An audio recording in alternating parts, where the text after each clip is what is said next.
जय श्री कृष्ण कन्हैया लाल की जय हो। श्री वृंदावन बांके बिहारी लाल की जय हो। सभी भक्तों को राधे राधे। आज हम पढ़ेंगे भगवत गीता के दूसरे अध्याय का 40वां श्लोक। चलिए शुरू करते हैं। अभी तक चैनल को सब्सक्राइब नहीं किया है तो चैनल को सब्सक्राइब कर बेल आइकन पर प्रेस करें ताकि आने वाली वीडियो की नोटिफिकेशन आपको सबसे पहले मिल सके।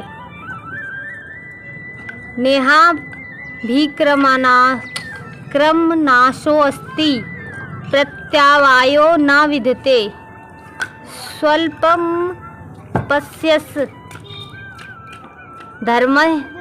धर्मस्य त्रायते महतो भयात।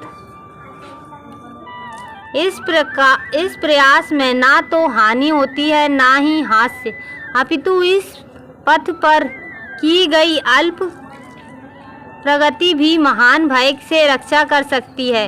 तात्पर्य कर्म का सर्वोच्च दिव्य गुण है।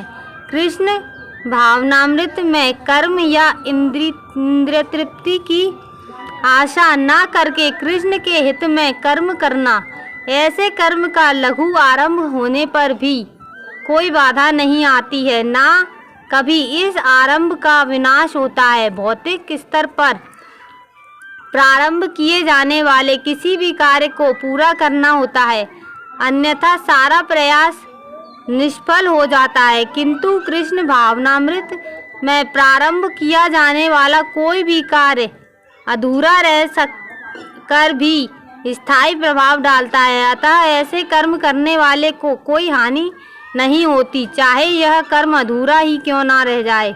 यदि कृष्ण भावनामृत का 1% भी कार्य पूरा हुआ तो उसका स्थायी फल होता है। अतः अगली बार 2% से शुभारंभ होगा।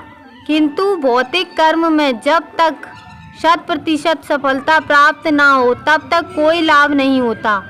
अजामिल ने कृष्ण भावनामृत में अपने कर्तव्य का कुछ ही प्रतिशत पूरा किया था, किंतु भगवान की कृपा से उसे 100% लाभ मिला। इस संबंध में श्रीमद् भगवत गीता में एक अत्यंत सुंदर श्लोक आया है।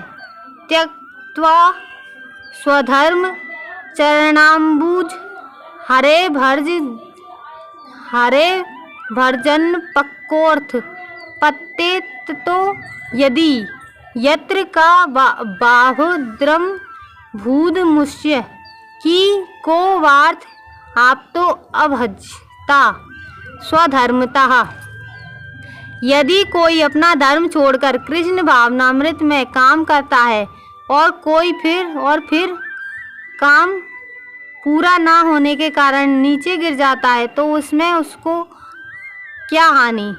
और यदि कोई अपने भौतिक कार्यों को पूरा करता है तो इससे उसको क्या लाभ होगा। अथवा जैसा कि ईसाई कहते हैं, यदि कोई अपनी शाश्वत आत्मा को खोकर संपूर्ण जगत को पा ले तो मनुष्य को इससे क्या लाभ होगा।